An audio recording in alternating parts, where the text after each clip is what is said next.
In the picture is Dr. Martin Luther King Jr. delivering his famous I Have a Dream speech in 1963. More than 50 years ago, those powerful words of that speech are still in the hearts of many across the world. The ability to use words to touch people's minds and hearts is an art that can be enhanced. Plato once said, "Rhetoric is the art of ruling the minds of men." Many orators like Dr. Martin Luther King Jr. use words to touch people's hearts and convince them and move them to action. If you want to become someone like Martin Luther King Jr., or you want to become a good public speaker, do not despair. You can still enhance your speaking abilities by learning some public speaking qualities to enhance that. Now we're going to discuss in this video 4 public speaking qualities, and in the subsequent ones we add about 5 more. So we're going to discuss clarity, correct pronunciation, appropriate pausing, and suitable volume as the public speaking qualities that are essential if we want to be heard and understood, and we want our words to touch the heart of people as we speak to them. So we're going to go right into why speech is a very important tool, most effective tool that man has. Think of it like metal and water. Speech has unique qualities that make it bendable to suit all contexts and situations. No matter the situation in life, words are able to roll around these situations and move us to action. So you can think of situations like a funeral, a party, introduction of guests, or comforting a survivor of a tragedy, many or more of these situations. There is no situation beyond speech. That alone means that speech will bend to address all these natural contexts within the human family. And the ability to use this effective tool of speech, if correctly, as a gift, and also something that can be done with hard work and determination. So the first speech quality we'd like to look at is clarity. That is even self-explanatory by name. What is it, clarity? Clarity means clearness. For example, we drink clean and clear water. If musical instruments make clear sounds, the music they produce is good to listen to. But if they produce unclear sounds, those become noise. So imagine the sound from a guitar whose chords are too taut or too loose. If they are too taut, the pitch would be too high for us to enjoy. If it is too loose, the pitch would be too low for us to enjoy. And also think of a radio tuned to the wrong frequency. The voice will be shrilled and you can't hear anything. So clarity is one very important aspect of public speaking skills that we can acquire or enhance. But of course, there are some challenges. What are they? Rapid speech. For example, if you fast forward a recording, you can tell that it goes too fast for you to be able to grasp. But if it goes the normal pace, everything comes out clearly. It is the same with speech. If you speak too rapidly, your words will not be distinct to be heard. But if you speak on a normal, usual pace, your words come out clearly and people hear you. Another challenge is slurring of words. Words must come out clearly. Every single syllable of the word should be pronounced. So skipping syllables is also one challenge. For example, the words statistician and institution. Some people could drop a part of this word, statistician, and call it statistician or institution. A syllable is dropped in both words, but the word actually is statistician, the other word institution. We do not skip syllables. Neither do we drop word endings like in the common word but. Some people say bar without the t sound, but it's important that we pronounce every part of the word that has to be pronounced to enhance our speech quality of clarity. How do you improve clarity? Proper enunciation of words. You make sure every single syllable of a word comes out clearly. and you do that with sufficient volume. You have to do that on a reasonable pace, not too fast, and of course, not too painfully slow. And of course, words must not be slurred. There should be no slurring of words. You open your mouth sufficiently as you speak. You relax your jaw, lips, facial, and throat muscles. And then, of course, to gain clarity, if you have difficulty pronouncing some words or enunciating some words well, you take your time to practice, practice, practice. Over time, you'll be able to overcome any difficulty you have as regards clarity.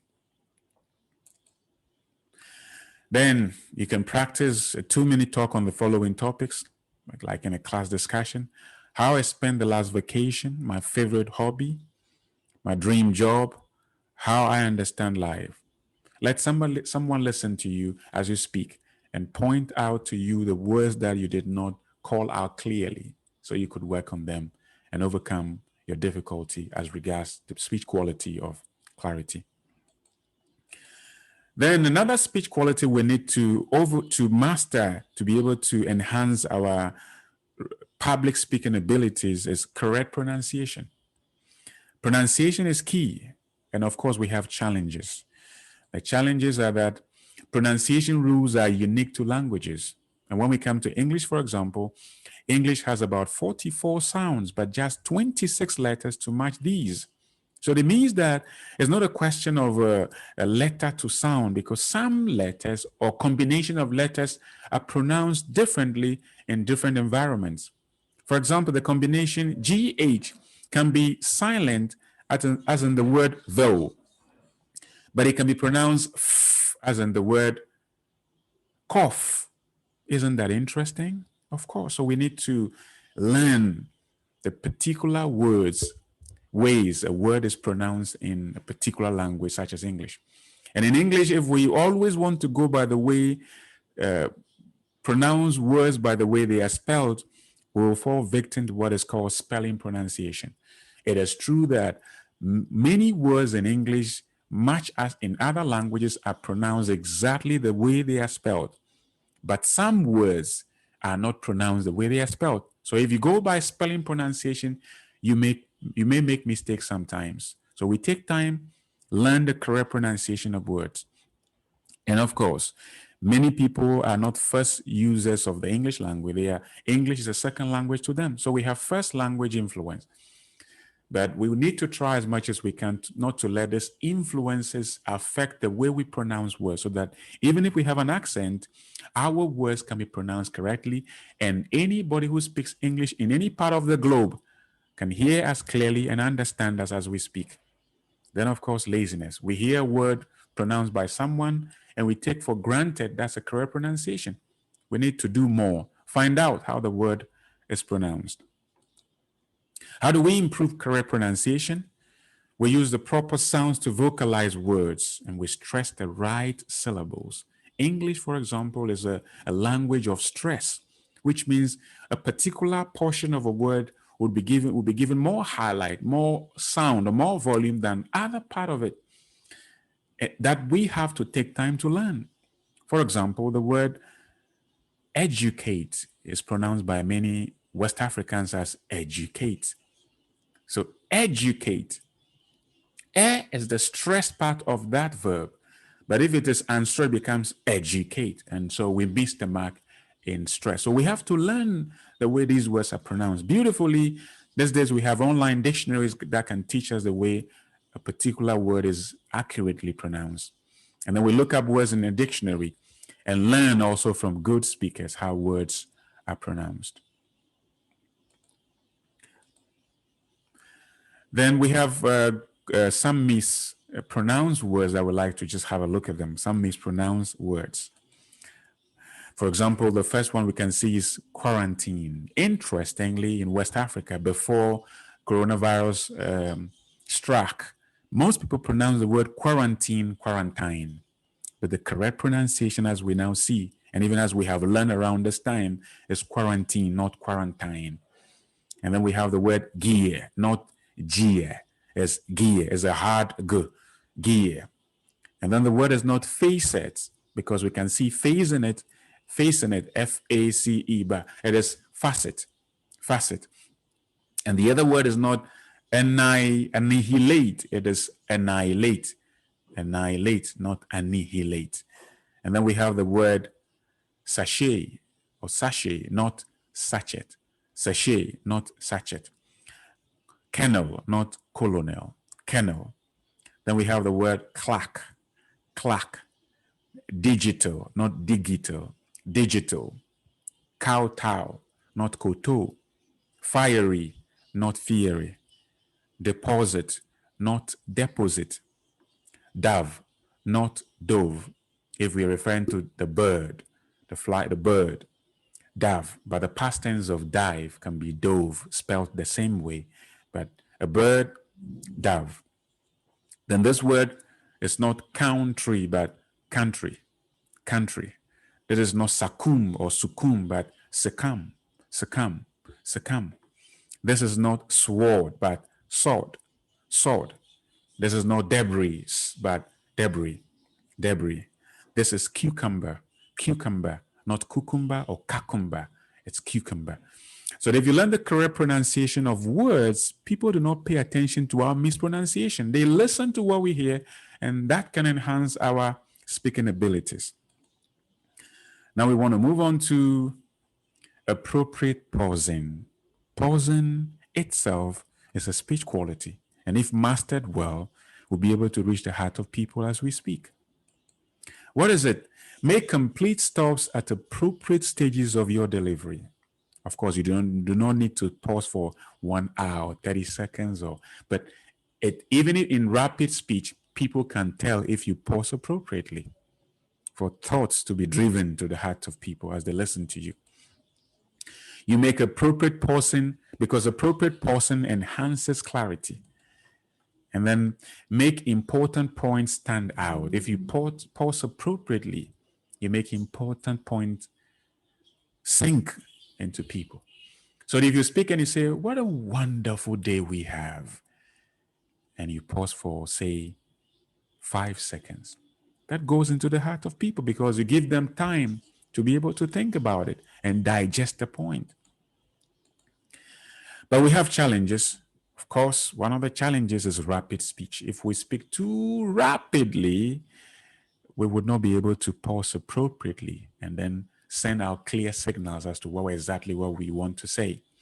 And of course, if we lack preparation, if we do not prepare well, then we would not pause appropriately. And of course, nervousness, which is natural. But if we keep practicing and we gain confidence, we would overcome nervousness and be able to pause appropriately. So how do you improve appropriate pausing? You pause to punctuate. So, of course, we have periods, full stop, we have the comma. Punctuation marks are ways to pause. Of course, if we speak, we do not call out punctuation marks. We observe them by appropriate pausing. Suppose we call out punctuation marks. Speech would be interesting, wouldn't it? So suppose I speak this way.